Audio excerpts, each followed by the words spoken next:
आज की कहानी है भगवान गणेश जी के शीश की। क्या शिव अपने बेटे गणेश का असली सिर फिर से नहीं लगा सकते थे? उन्होंने हाथी का सिर ही क्यों लगाया? इस घटना के लिए परस्पर दो घटनाक्रम उत्तरदायी हैं।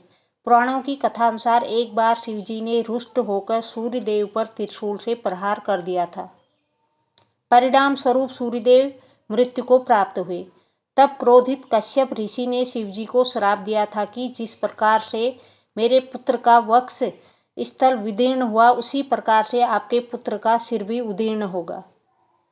परिणाम स्वरूप गणेश जी का सिर शिवजी द्वारा विच्छेद किया गया। दूसरी घटनाक्रम के अनुसार एक बार स्वर्ग से लौटते हुए दुर्वासा ऋषि ने इंद्रदेव को पारिजात का पुष्प उपहार में दिया और आशीर्वाद दिया कि यह जिसके मस्तक पर होगा वह तेजस्वी तथा परम बुद्धिमान होगा, संसार में प्रथम पूज्य होगा, देवी लक्ष्मी की उस पर कृपा रहेगी और वह भगवान विष्णु के समान ही पूजित होगा। तब इंद्र ने उस पुष्प को हाथी के मस्तक पर रख दिया। हाथी मतवाला होकर पुष्प को पैरों तले कुचल दिया और मस्तक पर रखे जाने के प्रभाव से ज्ञानी होकर जंगल में भाग गया।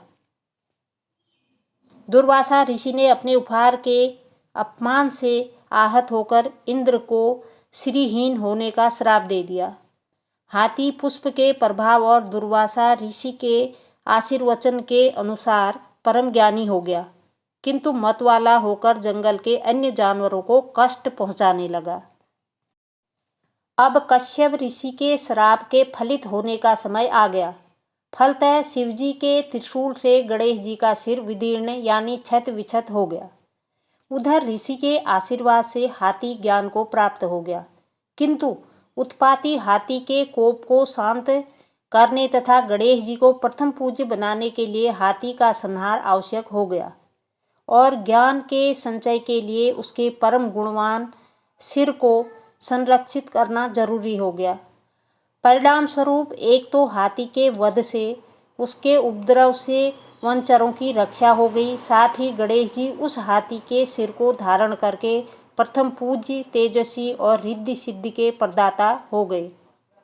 कहानी अच्छी लगी तो लाइक और सब्सक्राइब जरूर करें।